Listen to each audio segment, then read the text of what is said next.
the Jama Network.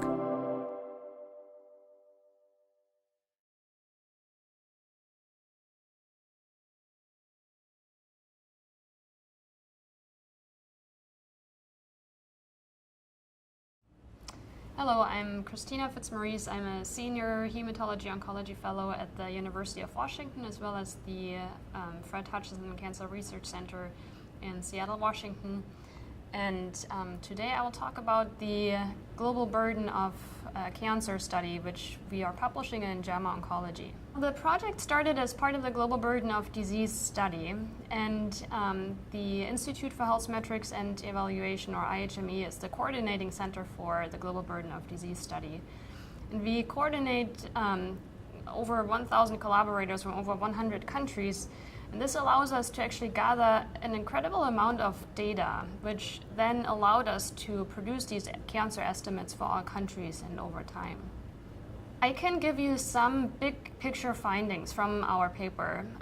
So when we compared cancer cases between 1990 and 2013, what we saw is that there are more cancer cases between 1990 and 2013 for all cancers. And we looked at 28 different cancer groups. The only exception was Hodgkin lymphoma, where in 2013 we saw less cases compared to 1990. The next step, what we then looked at, is we wanted to see why cancer cases have increased between 1990 and 2013. So there are three drivers behind a possible increase in cancer cases. So the population is growing overall. The population is also aging, and cancer rates can increase over time. What we found is, for the most part, the increase in cancer cases is actually because of an aging and growing population.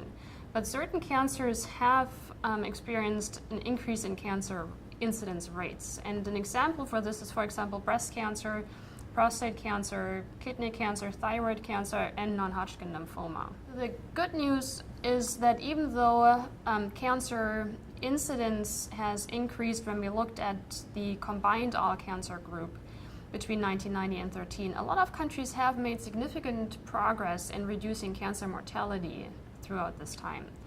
And I can show you this as part of a visualization, and I'll bring up the visualization here in a second.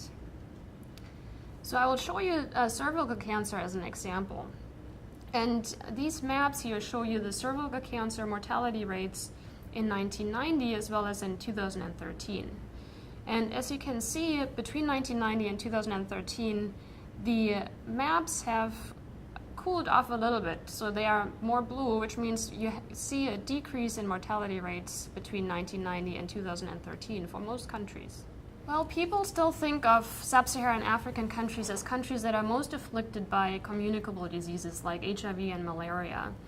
And that is still true. However, I will also show you another visualization where you see the proportion of deaths due to different types of diseases. If you look between 1990 and 2013, you can see that the blue boxes, which are the non-communicable diseases, have significantly increased. So the proportion of deaths due to NCDs in 1990 was 23%, which increased to 30% in 2013. If you look at the proportion of deaths caused by cancer in sub-Saharan Africa in 1990, this was about 4%, and this has increased to 5% in 2013. And this does not seem like a very big increase over time. However, you also have to take into account that most countries in sub-Saharan Africa lack diagnostic technologies as well as pathologists to actually diagnose cancers. Another problem is that if you don't have diagnostic capabilities in these countries, this makes it very hard to implement prevention programs for cancer, and it also makes it very hard to diagnose cancer at a stage where it's still curable. We know that most cancers in sub-Saharan Africa are diagnosed at a very late stage, and at that point, even in high-income countries, patients would not be treatable or would not be curable anymore. So with our findings, we hope that policymakers and development partners will use the estimates to examine what causes the most health loss in their country or by specific age or gender.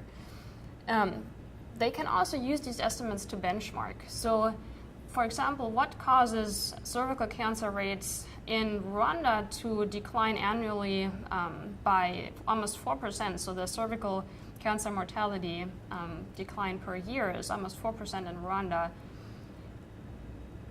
But in Thailand, the increase is 4.3%. If you look at breast cancer as another example, why is breast cancer, the annual mortality rate, increasing by 3.1% in Sri Lanka, but decreasing by almost 2% in Vietnam? The overall goal of the Global Burden of Disease study is that it does provide information needed to make important health investments for the next decades.